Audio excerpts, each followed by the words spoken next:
If you then go on and outsource like a lot of your product, your core competency, it's like you're a restaurant owner and you don't make the food, right? It doesn't make any sense. You order it on Uber Eats. Yeah, exactly. Yeah.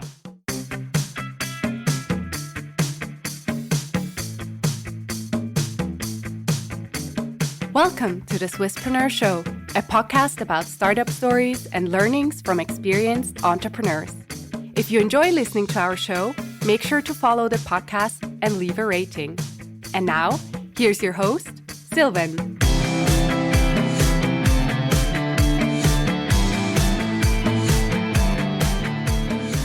Stefan, a very well welcome to the Swisspreneur Show. It's an absolute pleasure to have you as a guest today. It's great to be here. You are the founder and CEO at Infinity Swiss, probably the most advanced Swiss accounting software that we also use and are a huge fan of here at Swisspreneur. Before we dive into that story, I want to go back in time a little bit. You already started freelancing in design when you were still a teenager, and I wonder, how did these early experiences shape how you build products and software today? Yeah, it's true. People are quite surprised when they learn about me that I started right when I was in high school. I got my first small client projects in design, web design, print design, and some software engineering projects. I did those mostly for clients within the scope of my close friends or family, but eventually they grew in scope ever more. But those were very helpful in getting the hard skills in both design, which is really important to the product work that we do these days, despite being maybe in an industry that's not really known for design. Right. But I mean, it's still, it helps so much in marketing. It helps so much in the software that we build, because you know the difficulties in scaling those types of problems in projects that are maybe beyond the scope of, let's say, a small project that you might do for fun, right? Right. Yeah. And I love that, because I feel we have amazing engineers and in general amazing technology in Switzerland, but design is not the first thing that usually comes to mind when you think about great Swiss tech, right? Which is super unfortunate, I think, because there's so much history in Switzerland of pioneering design, great design movements started in Switzerland or came from Germany and really came to fruition in Switzerland. And I don't think we're leading design in software as much as we could be. So I think that's really important to us. A while ago, we had an extremely talented designer and entrepreneur on the podcast, Raphael Schad. He designed Notion calendar, or Cron as it was more well known back in the days. I think he's a great example, but he then did that in the US. So I'm glad that you guys replicate beautiful design and make a good company and software out of that. When was the point when you realized you want to be an entrepreneur? Was that sort of flowing and growing into it out of these freelance jobs, or was that already sort of clear for you from the beginning? No, it was absolutely an accident, so to say, that I grew into the startup world. I started with these sort of freelance projects more, to learn and experiment. I did not at all anticipate that being a job that I would do eventually, but it grew in scope, and eventually I also got approached by a few of my then co-founders to start on the startup journey. And so off you went. And off I went. Your first startup was Custom Schweiz, the name of it, and you handled marketing, operations, and even internal systems. So as a traditional founder, you did a bit of everything, whatever the business needed, right? Right. What did that teach you about creating something that people actually need? Because I feel that's always the thing that is at the core of whatever you do. Yeah. So when we started Custom, it was an e-commerce startup, essentially, where you could configure on our website what type of workflows you have in your either your business or your personal work, and we would customize a bespoke computer for you. Mm-hmm. So you could order it, and then we would assemble it and ship it to you. So that was what we did at Custom. When we started with Custom, the initial idea really came out of, what we saw in the market and what like our co-founder at the time, he really understood, the dynamics of what you need exactly in a customized computer. So he really knew the problem and the target audience well. And he saw that it's very difficult to figure out exactly what you need for your workflow. And, for all the other providers on the market, you had to be very technical to figure out what exact combinations you need of components to bring them together into a functioning system. Yeah. And so that was my first sort of foray into how do you solve this problem in a way to make it very, very easy and more accessible for a broader market. So not just the techies in that sense, but how do you design the e-commerce flow to make it very understandable? And we built some sort of algorithms to then figure out exactly what types of components you would need in the PC. And we would suggest a customized installation for you. Wow, super cool. Also a very interesting design challenge to solve, I imagine. Very much so, because there's so much complexity involved and you just want to hide all of it, right? So you really need to find the trade-offs of where can you automate a lot of the decision making for the customer, and where do you need to give them control, but you can reframe it, right? It's not about, do you want this graphics card or do you want that graphics card? It's about, I need to handle this specific type of 3D rendering workflow, and this is the sort of power that I need in the device. And then we go and figure out exactly what that means in technical terms, right? And it didn't get any less complex with your focus company today, with Infinity Swiss, because accounting, especially here in Switzerland, you also have different VAT codes and everything that you need to put into a complex system. Tell us, how did Infinity.Swiss get started? Did you see a problem in the market that you experienced yourself and you wanted to solve it? Or was it more co-founder driven? You say, oh, here we can actually do something with our skill set. How did you guys start? So it's funny, when we started out, it was like a continuation of the freelance work I'd been doing up to that point. Yeah. So we really got together, and my co-founder and I, we really wanted to help new founders or other founders build up their business. The way we did it initially was we focused on these types of services that I already started a bit in with my freelance work. So it's like the initial brand design of a company, the marketing, etc. So it was a sort of agency in the beginning. And for quite a few years, then we started building that up. And we used the traditional tools on the market like Bexio for ourselves. And we were really frustrated with the organization. Like the business of the agency was going quite well, but we really saw the administrative side of it being a hassle for us. And we started talking to other founders and we saw the same problem there. Yeah. And so I guess out of naivety, we thought we can build this in a better way.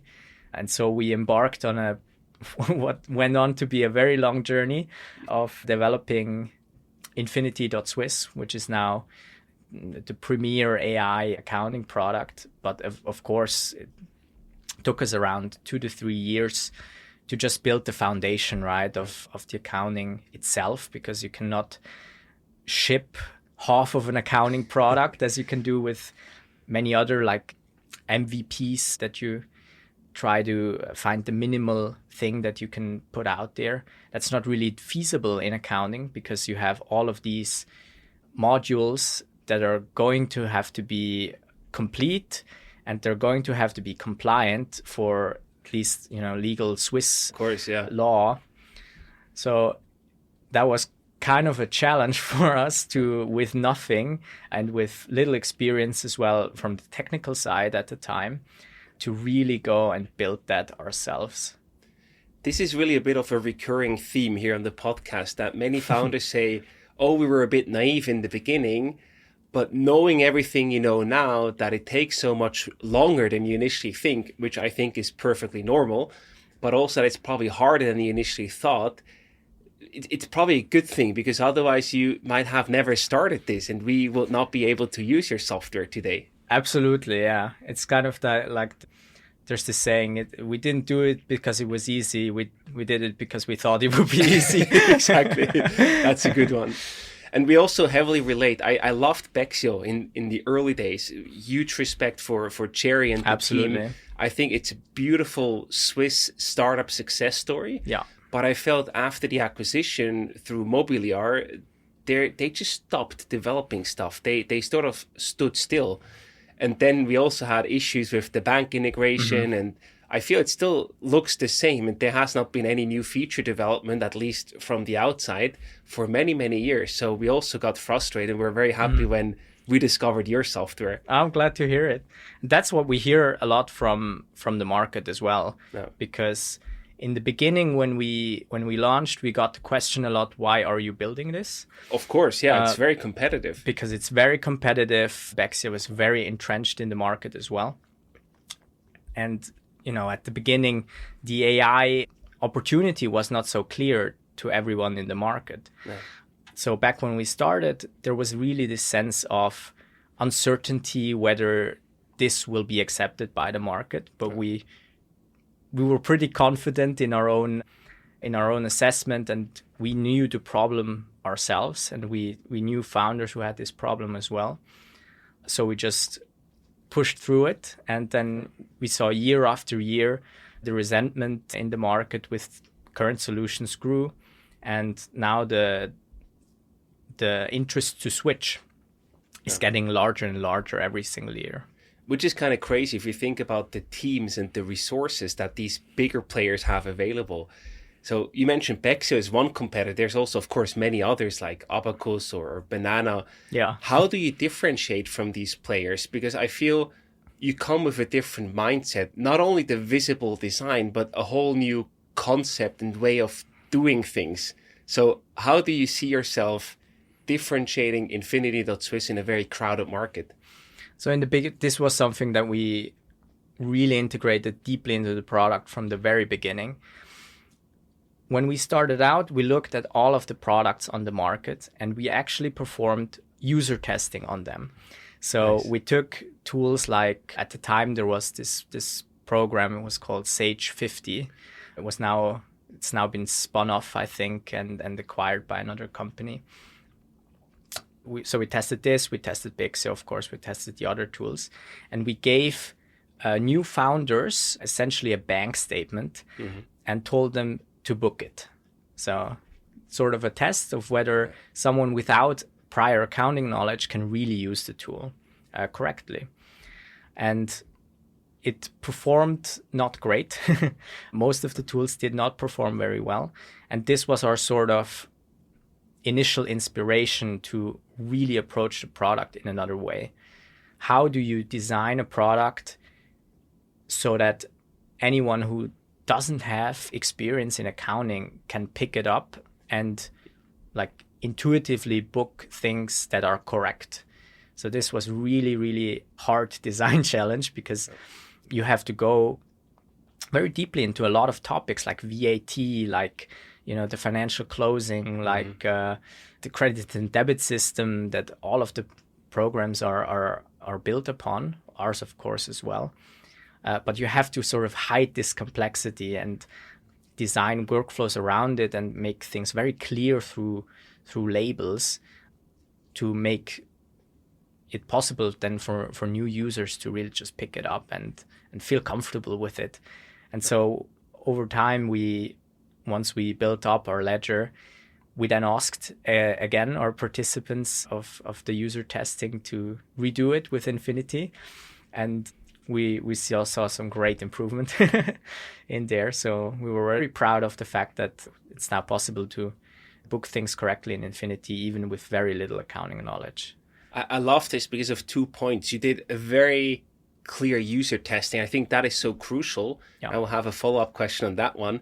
And the other one is that while in the back end, they all need to produce the same results, right? You need to have a proper, legally accurate financial statement, but the front end, so to speak, can be very different, and one can be very time consuming and very clumsy, and one can be very beautifully designed, easy to understand and easy to follow. So that's a prime example what a big difference a good design can make. How did you conduct these user tests? Did you already have programs or like a product that you built and shipped, or were you working with mock-ups, or how do you do these user testings to gain the right insights but to not waste valuable time and money? Yeah, that's a great question, because we have a very special way to do user testing. We're of the opinion that it makes a lot of sense to test with real software. And this is something that I also learned in some of the freelance experience that I had with UX design, is that it's very easy to miss a lot of usability issues if you test just with plain mockups. Because especially in a flow that's very complex like accounting, the simple way of how you enter an account in a field, those sort of details, you don't get them in a mockup. But they're so crucial if you're going to book, 500 transactions every month. Yeah. That makes a lot of difference. So we actually went out of our way and really implemented a lot of the things in UI before we started user testing, which is sort of it's not exactly considered best practice, but it works really well for us, because that way we just discovered so many little details and refinements that are really important to customers and to usability that you would never discover if you just sent someone a Figma link and tested that, right? Of course it's a trade-off, because it means you potentially have to develop more that you're going to throw away again. Mm-hmm. But we invested very early on in a design system that we can reuse and be very scalable with that, to make sure that we can build new screens very quickly, and that also makes it very quick to test it. That's also quite an investment from your side, right? Time-wise and money-wise to build something like that. How long did it took you to build something that you were then ready for user testing? I think we did the first user tests within the first 9 months of development, if I remember right. So a lot of the early development really went into building up the components, the design system, building the early ledger, how it's going to calculate and everything. Yeah. Because of course, that won't change if, we decide to redesign the flow from the user testing. It just has to calculate correctly, right? Right. But then we were pretty quick in implementing the ledger. We took a lot of inspiration also from like consumer products, because this is a market that's not really well designed, so you can't go and compare with other products and see how they do things. Maybe tools internationally are somewhat better, but still accounting often the front end is sort of an afterthought, right? You slap on all the fields that are in the back end and people fill it out. Functional, not beautiful. Functional, not beautiful. Though not very functional either, as we discovered in our usability test. Yeah. I like probably two things that happen in this process. One is that you started with already something, and then people probably told you, oh, I would like to change this. That is way easier to give and then implement feedback compared to just pure mock-ups, I assume. Yeah. And the other thing is, before you even got there, you within your team certainly had discussions and learnings where you said, oh, we thought we'd do it like this, but this is not working. So you had to do it in a different way and already implement probably a lot of feedback just from your team alone to get to a level that you could present it to a user for testing. Absolutely, yeah. I think internal feedback is very much underrated, especially if you have people with taste, right? Right. So you can't do it in every team. And I also think this is one of the greatest benefits as well if you have an in-house product development org. For sure. If you have great designers in-house, you don't outsource it somewhere. Yep. Then it's very easily to just, you show it to somebody else. Hey, what do you think? Yeah. And if they're people with great taste, they're going to know if something's off. How do you finance these 9 months until you then eventually got the first user feedback and later then also the first revenues? Because I know you're all very young, but you still had to eat and to live somewhere, right? Yeah. So we started out still continuing the agency business on the side, financing through those sort of project revenues while we're still building up the product. But then over time, we really started to invest more and more of our time into the development of Infinity. And we just started to use up all of the funds we've built. Do you think that this is a good way to start? Because I always see these discussions, right, where people always say you need to focus, you need to only do one thing at the time. At the same time, you have some consulting or project-based business where you actually make some revenue. So you actually have then the luxury to invest the remaining time on your core idea and the core business, hopefully for the future. How do you experience that trade-off? Was it sometimes difficult, or is it something that you would recommend to anyone starting out there, so you can actually invest the necessary time and also money, I assume, to build something that could really work instead of just giving up too early? I mean, in our case, it was very valuable because that we continued doing both, because while we were still doing the project work, that informed a lot of our problems that we still faced every day in administration, right? Yeah. So it can give you a different perspective, even if it's not accounting as a market. Having client projects, doing consultancy, if it's somehow, it will probably relate to what you're trying to build as a startup if you're in the same field. Yeah. So I think that is a valuable thing. But you also have to have some sort of plan in place of how you're gonna divert the resources over time, right? Because it's very easy to get sort of bogged down then in the daily operations and the daily projects that you have. And this was also a discussion for us internally, of course, like how do you make the cut? When do you make the cut? And we also had, in people on our team saying, now is the right time to really start focusing more on Infinity. And that's essentially when we felt it was the right time, yeah. So when was it the right time? Was it a revenue goal, or was it more of a gut feeling or user feedback, or a mix of all of the above? I think it was probably a mixture of eagerness of the team to move on from client projects, and also just seeing where we're going with the product development.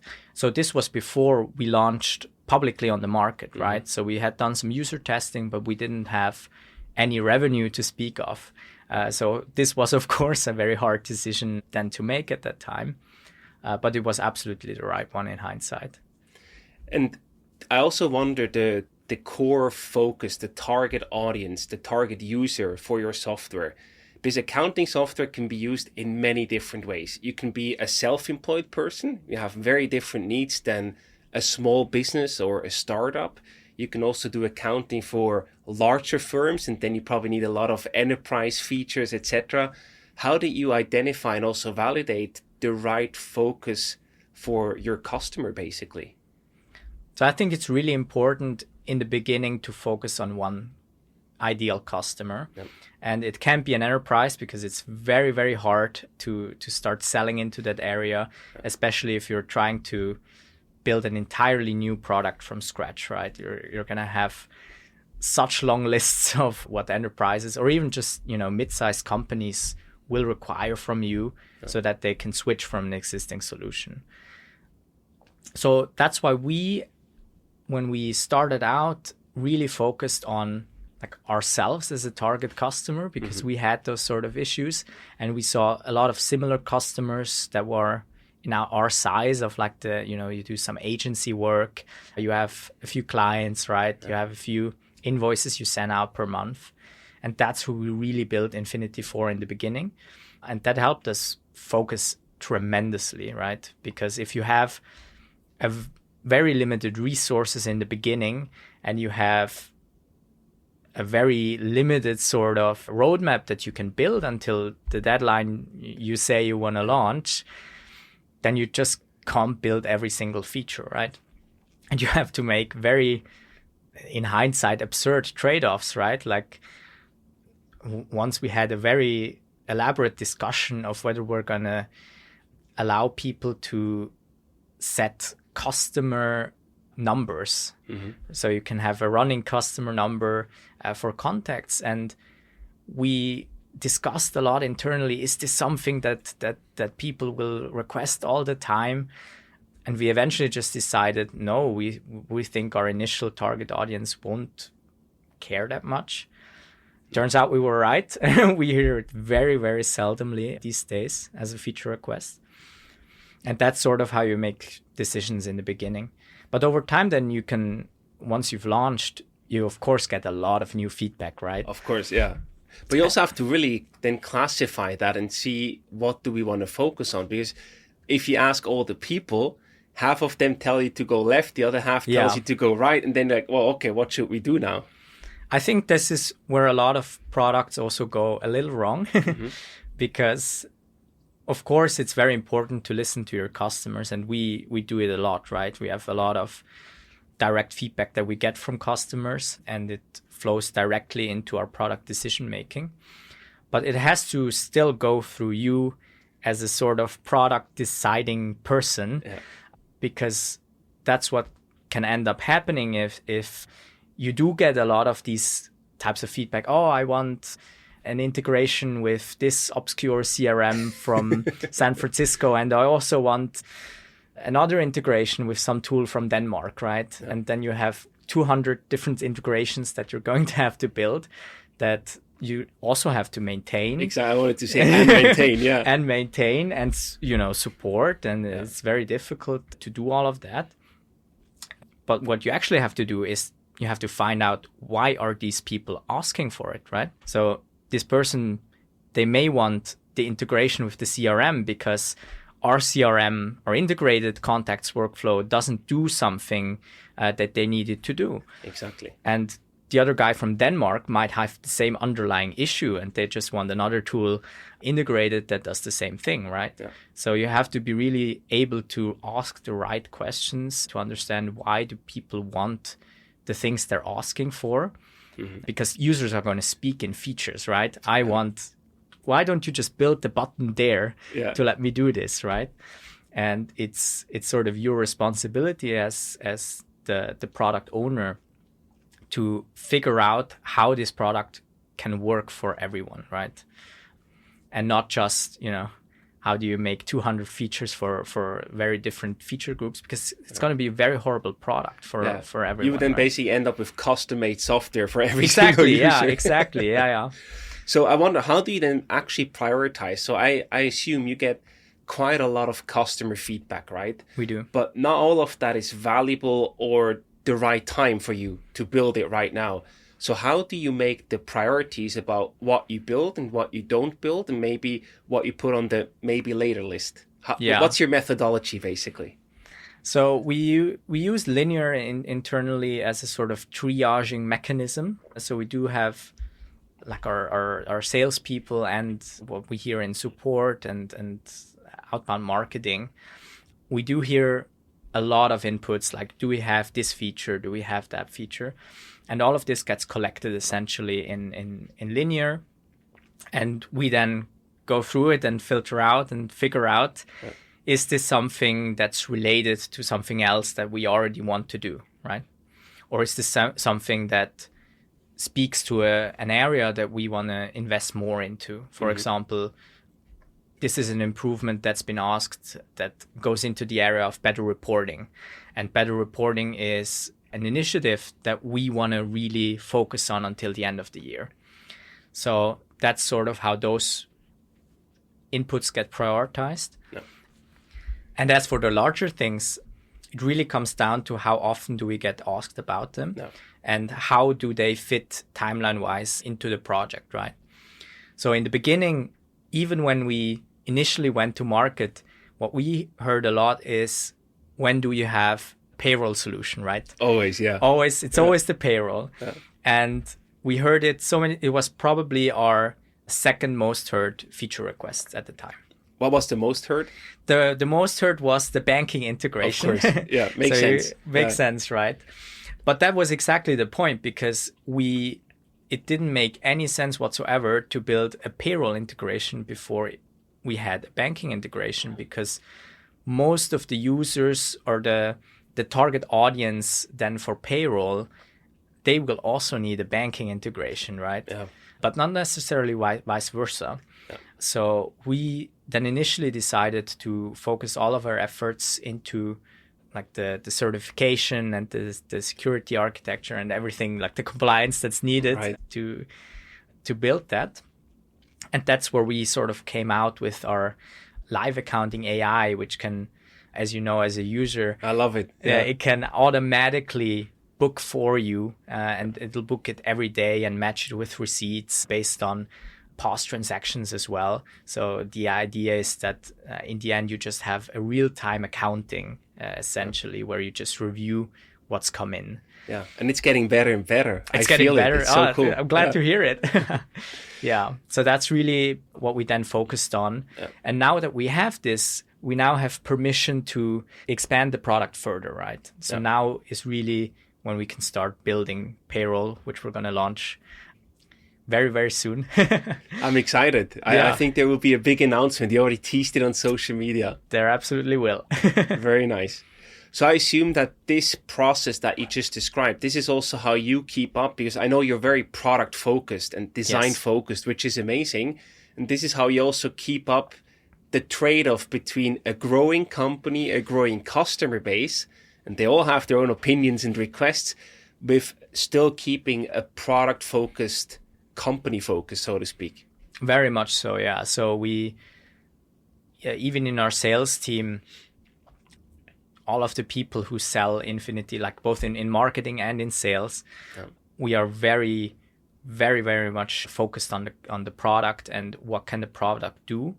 And we're not afraid to say that this product is not a great fit for someone. I think that's very important as well, because people will discover either way, right? Of course, yeah. Either short-term or mid-term. Either short-term or mid-term.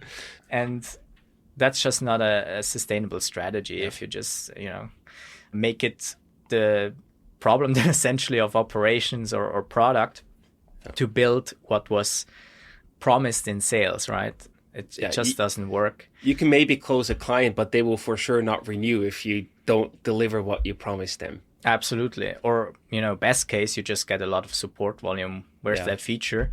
When is it coming? And then you have a lot of pressure as well in your product development, because you can't focus on the things that you maybe really need to focus for the 90% of users that you already have, or who are the intended target audience at the beginning, right? Yeah. Because you then have to sort of make everything work for the newcomers who are sort of stretching the boundaries of whether they are a good fit for a product or not. Yeah, for sure.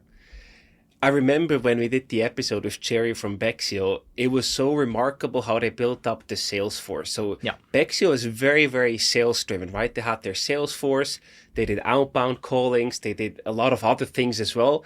But basically they had a product and a huge sales machine. Now, with your focus on the product, this product first mentality, how do you do the sales part? Do you also focus on building and eventually scaling up a sales team, or do you focus on sort of product-led growth, as it's like the new shiny object in the startup world? Yeah, I think product-led growth is a little bit of a misnomer, probably. Yeah. Or at least it gives a lot of people the sort of misconception that you can just build a product and people will come and use it. It's absolutely not the case, right? Yeah. So we do have a lot of investment as well into our marketing and into our sales execution. What it comes down to is more of the decision-making priorities, right? So are you going to prioritize building something in your roadmap now versus when it maybe would make more sense to, in order to grow faster, or, get a new type of market now that sales would really like to sell into because it's easier to sell. Right. Rather than now where it's very product decision-making driven. Mm-hmm. This is our product right now. These are the ideal customers for this type of product. And those are the capabilities right now. And then it's maybe a bit harder to sell for sure than if you just if you could promise the world. But it's definitely the right approach for us, and it takes a lot more effort on the part of the sales team, because they have to really get deep into the product as well. They have to be taught exactly how the product works and what little workarounds exist, and what workflows work great and which don't for certain types of users, right? But it's definitely not something that you can ignore even as a product-led company. I also agree with that. And yet I feel there is a difference with what I see how Infinity grows, because the way I found my way into it was through word of mouth. So I feel with the existing tools before you guys came along, it was more of a, well, I'm not really happy about it. There's no better solution. So I just use this. Have a look. Maybe it's good for you, but maybe not.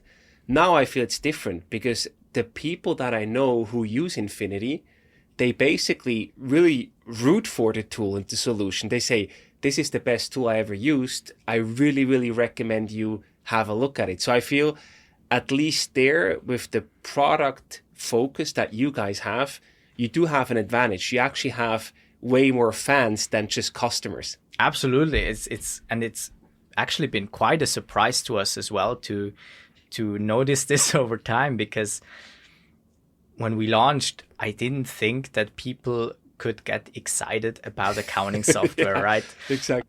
So this was a huge surprise when we saw people, they wrote in, I love this product. This is amazing what you've built. Can we meet over coffee and whatnot? We have a lot of fans, also, publicly on LinkedIn and whatnot, sharing about the product. So this was quite exciting to see. But yeah, I think it's a huge advantage if people actually do want to recommend your product.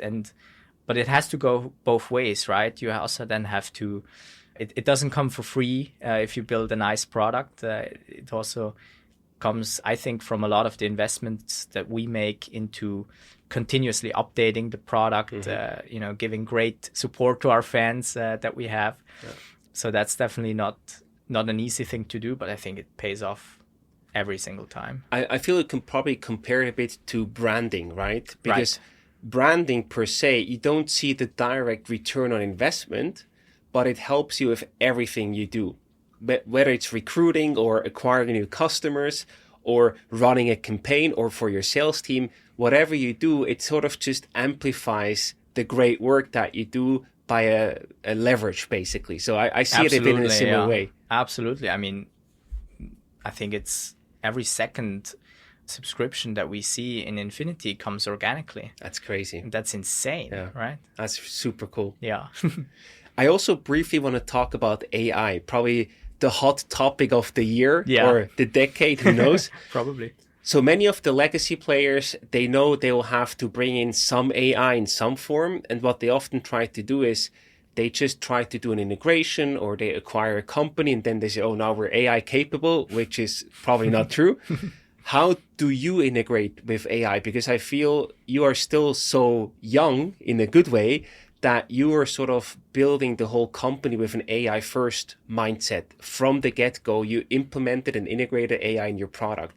Tell us a bit more about that, and also what you see in the market, because I feel the longer you go, the bigger that difference will be between you as an AI first company and the legacy players who try to catch up but will probably never be fully able to, instead, if they don't change the full infrastructure that they have. Absolutely. I think, if you look at the market right now, in my opinion, the AI buttons are out of control, right? No.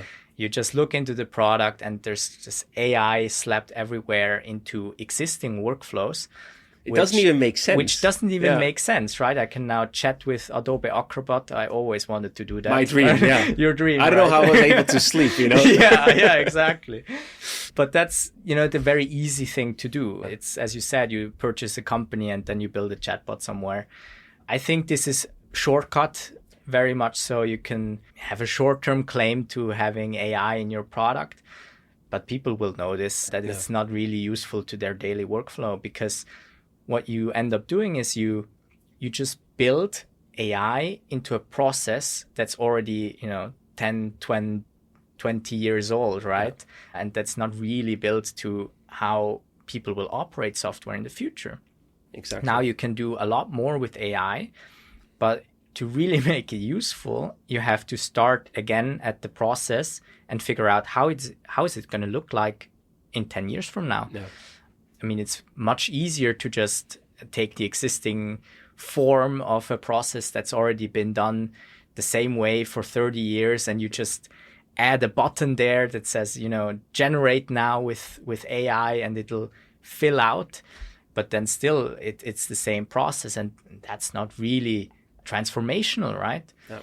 What you instead have to do is you have to look, okay, in 10 years, maybe 20 years, or maybe even 5 years from now, if this can be done by AI, do we need this process in the first place?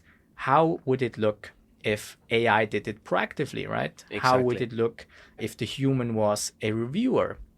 Because then the entire product might need to be completely different. Yeah. And this is sort of what we really focused on early on, and was also helped by the fact that we decided to go into it with a very different mindset of making it very beginner friendly and not sort of caring too much about legacy processes, at least in the beginning, right? Yeah. And that allows you to get at it at a completely different angle. And for incumbents, it's going to be very hard to compete, because you have to essentially, you have 100,000 customers or something that are used to your processes, right? Yeah. Even if they're very slow. But you then have to somehow completely rebuild your product and then reschool all of your users. This will not happen. They're too afraid to lose the revenue they have. They will most of them will not even try this. And they need to do it very quickly, yeah, because the development pace of startups in the AI world is very, very fast. Yeah. So my prediction there is that the incumbent players, that they try to get AI into their products because the market and the users demand for it. But then they invest a lot of money because they don't really know how to do it, or they try to take the shortcuts. And then in the mid to long term, all this heavily invested money will not pay off, because the users will notice there will be better solutions out there, either already now or at least by then, and then they will switch because it will be so easy to switch. And if you think about AI, you want to replace the processes, right? So if I had just one simple example, one task I always hate to do is expense management. Yeah. So in the future, I could imagine Infinity is integrated with my email inbox, filtering all the incoming invoices and expenses, classifying them, directly booking them. And if the tool is not sure, it says once a week or hey, here are the transactions, we need your input. Then you learn from it, and that's it. You completely get rid of the manual process that I have to do now. That's like AI integration that I get excited about. Yeah, absolutely. And you can already import and forward your receipts into your inbox, by the way. Yeah, I know. I also want to talk about a different topic.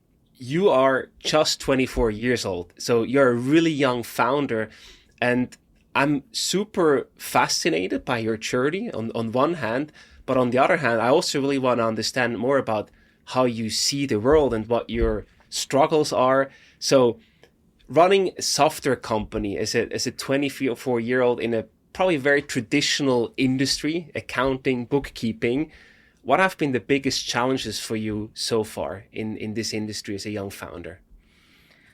Well, it has a lot of benefits and drawbacks at the same time, and they often come from the same thing. You do have quite a bit of inexperience, right? Mm-hmm. And that can be very beneficial because you don't know how to do things badly yet. Yeah. So I think you come into an industry with a lot of fresh eyes and a lot of like different conceptions of how products should be in this day and age. Mm-hmm. And you don't have the plethora of 50 years of experience of, this is exactly how that process works in the real world, right? Yeah. And that really helps if you then need to creatively ideate on how a process could look like entirely differently tomorrow. So that's one of the great things about it. You're not blinded yet. I'm not blinded yet, exactly. But of course, it can be hard then to build up trust, with certain customer segments. If you go to say, a fiduciary assembly, and you're the only one who's under 30, that can be quite a challenge for you. I mean, you'll definitely stand out, but it can be a challenge for you to get into this discussion, right? You could probably be the son of most people in the room. Exactly, yeah. That's probably what they think. It's somebody brought their son. Of course. But then you just have to push through it, and you have to be confident in the product that you build, and you just can't skip the hard work, right? So as long as you really put the work into it, you know the product, you know exactly what the fiduciaries want, for example, and so you can answer their questions and you can speak to them on their level. That's then where the facade of being a young, inexperienced founder breaks down, right? But it basically does take extra effort to build that trust compared to being an older founder. I would say so. Yeah. But I don't think that's necessarily a bad thing. No, it makes you work even harder. It makes you work even harder, and that's going to pay off either way, right? Yeah. I'm also curious about your perspective on the Swiss ecosystem, the startup ecosystem. Where do you see opportunities here, and where do you see challenges that we need to tackle as a whole ecosystem here in Switzerland? So I think what's really great about Switzerland is that we have such a unique combination here of very, very talented people, right? You have some of the best universities in Europe right at your house door. Right. And we have a lot of capital around, in theory, at least.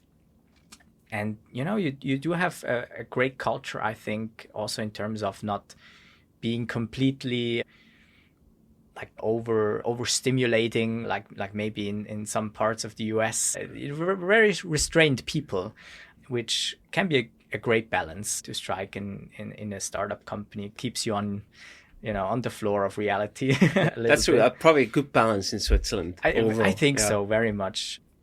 So we definitely, I think we're a prime location for new startups, a lot more than the EU anyway, because we've looked at a lot of countries in Europe, and it is quite striking what the difference is in regulation as well for even just a small startup. Same. If you want to expand to Germany, for example, it's very difficult to do, even to just go connect to a bank, right? There's like a PSD2 regulation and whatnot. And in Switzerland, it's very pragmatic, which I think that's a real benefit for a lot of people.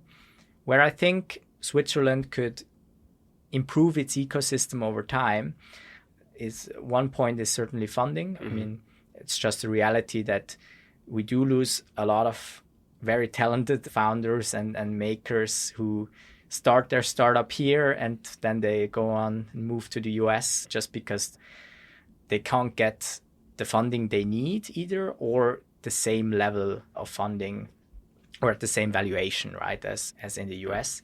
Maybe it's a bit extreme over there, but I think the gap is just too large at the moment for a lot of really great startups that would be great to keep here, right? Yeah, 100%. If it was only the valuation, the real problem is really just getting the funding that you need to enter the growth stage for many, many cases. Absolutely.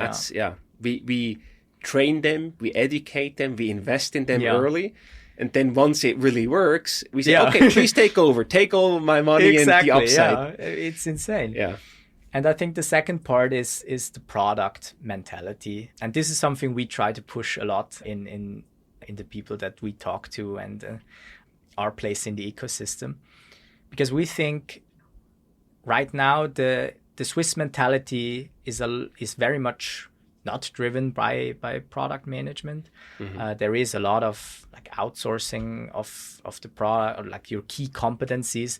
It's not the end of the world if you have a freelancer or a contractor, of course, but if you then go on and outsource a lot of your product, your core competency, it's it's like you're a restaurant owner and you don't make the food, right? It doesn't make any You sense. order it on Uber Eats. Yeah, exactly. Yeah. But you're going to do the marketing really well. Difficult long term. It's very difficult. And I think this is just a skill that can be built up a lot more in the Swiss market, because we have people who are very passionate to build things.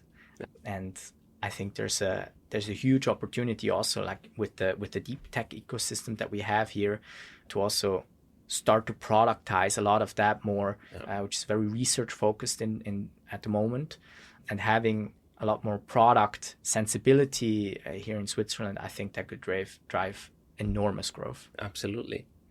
And now that we got to know you a little bit better, I want to ask you a really interesting question. I'm curious to see what you're going to say. You've been a designer, a developer, and now you're the CEO of a software startup. Which of these three roles do you feel most connected to today? So I think the way I'd describe myself out of those would probably be like under the umbrella term of a maker, right? Because in the end, that's whether you're designing a new screen or you're building a new feature in code or you're building up a team, I think what really matters is that you stay connected to what you're trying to build as an entire company. Yeah. And I think that's really important. So I still, write code to this day. I still, push pixels.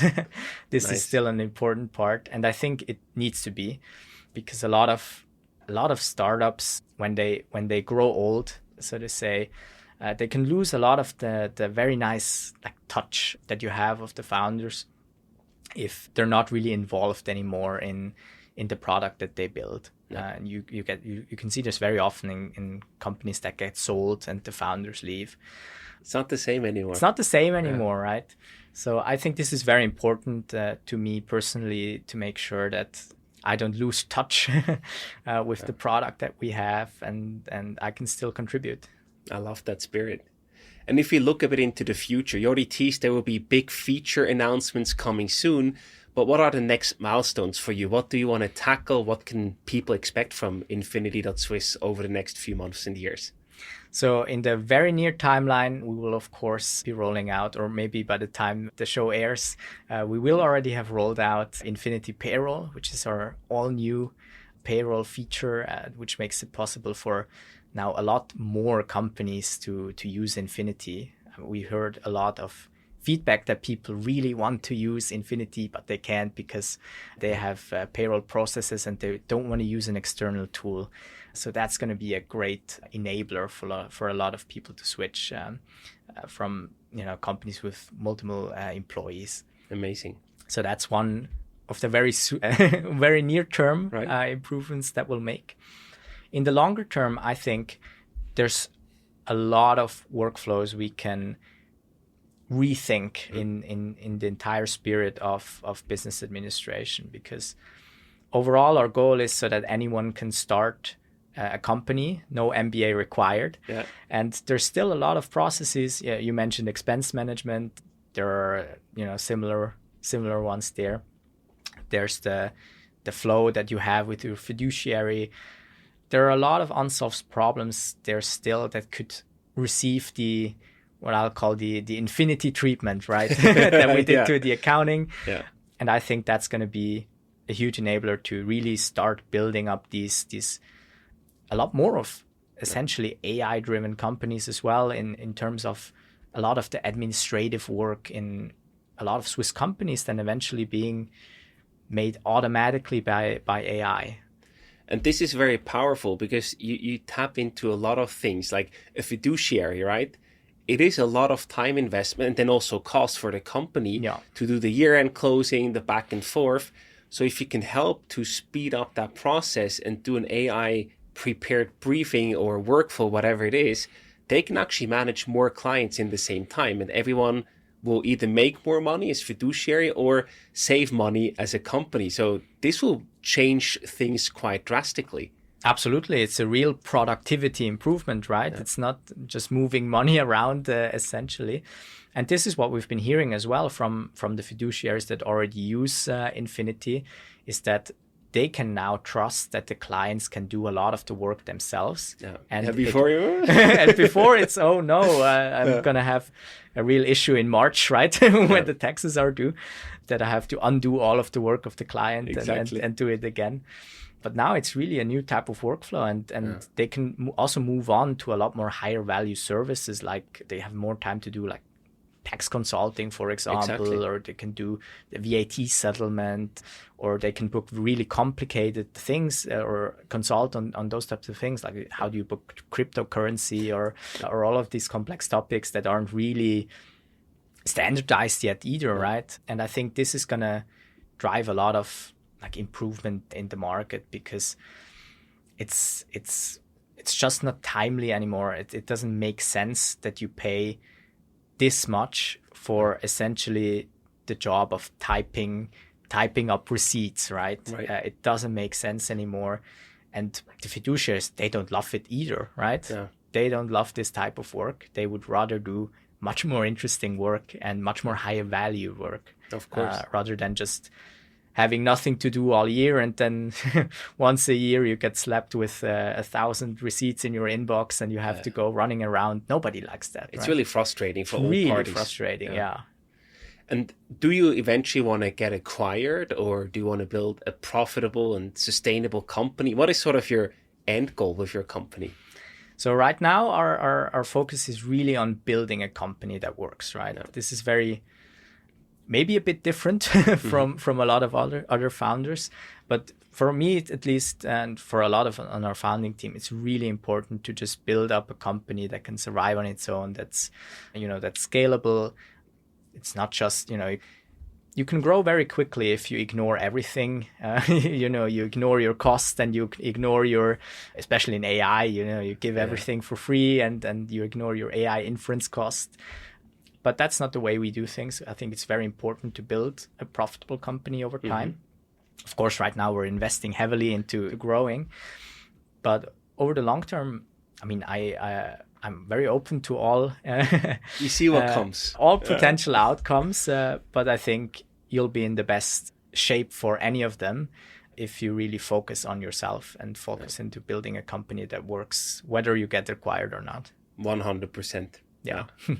We'll be excitedly watching your journey from the sidelines. Do you have any books or podcasts that you can recommend to people listening to this? Absolutely. I think there are two that I definitely recommend. The first one is of the founders and makers of Basecamp and Hey. Wow, I love them. We had David actually on the podcast as well. You did? Yeah. Oh, I need to find that episode. That was so cool. Oh, that's great. And it's their book, Rework. I think it's a must-read for every founder, especially if you want to question the way everybody does things. I think it's a eye-opening read about how you don't have to necessarily run a company. And we actually do a lot of things that way asynchronously. We do a lot of, keeping it simple. It informs a lot of our writing. I think that's just a great resource for any founder. Fully agree. Yeah. And the second one is more of a talk, which is it's called Product Strategies About Saying No. And as you can tell, it informed a lot of my opinions on how to make great products.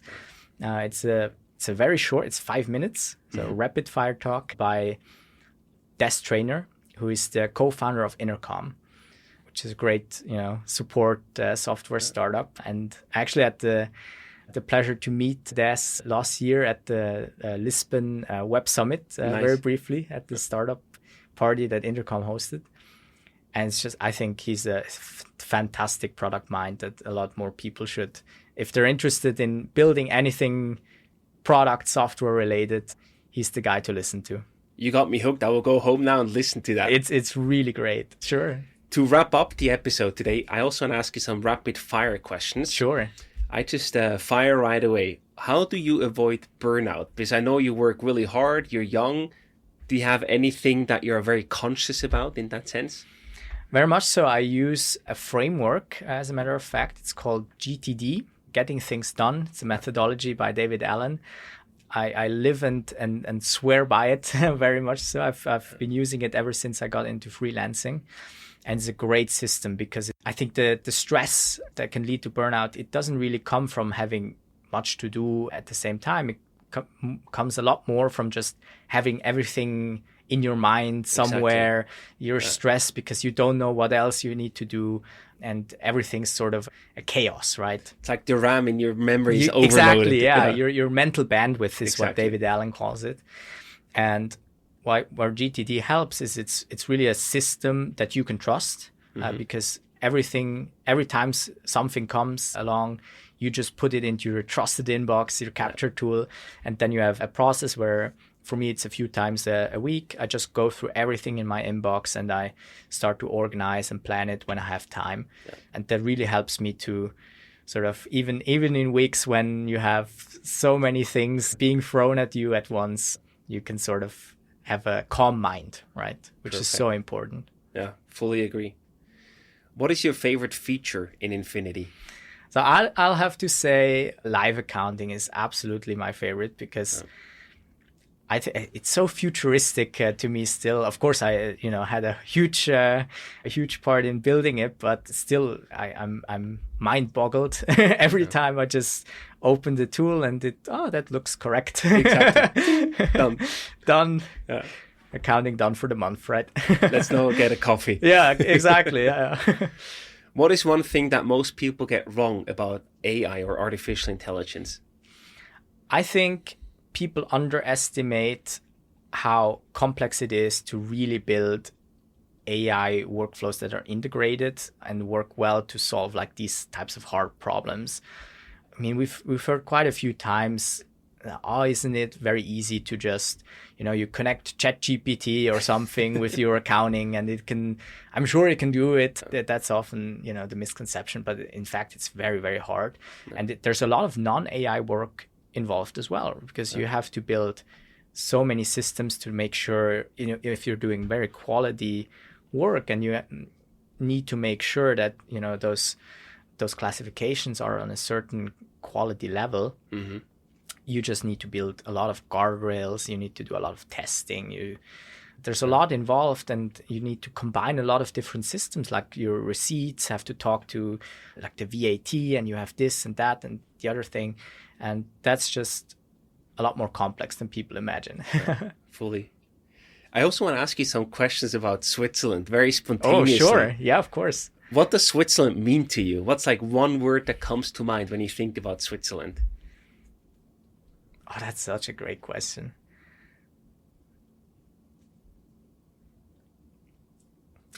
For me, it's just home. I just love this. Yeah. I don't know. I love this country. It's beautiful everywhere you go.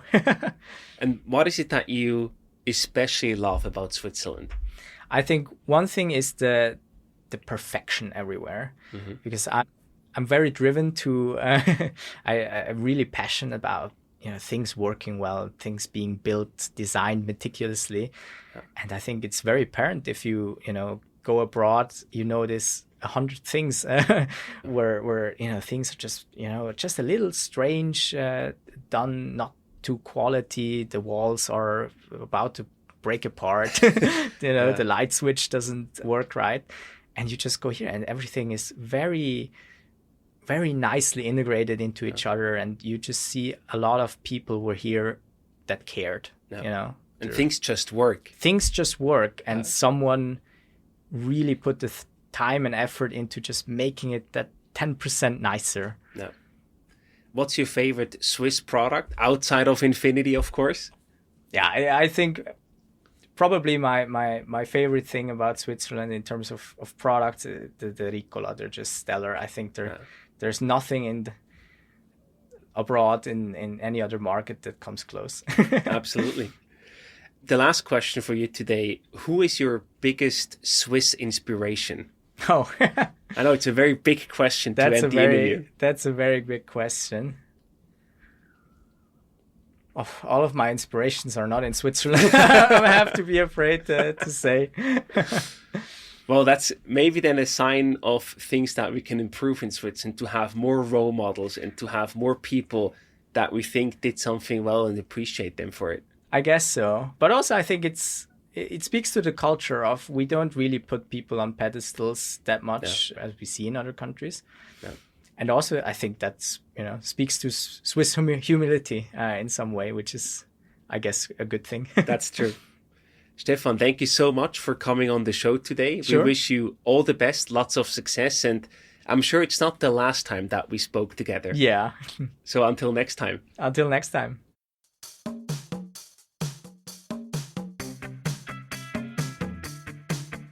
We hope you enjoyed today's episode. If you did, you can support us by rating our show on Apple Podcasts. This way, we can reach an ever-growing number of aspiring entrepreneurs.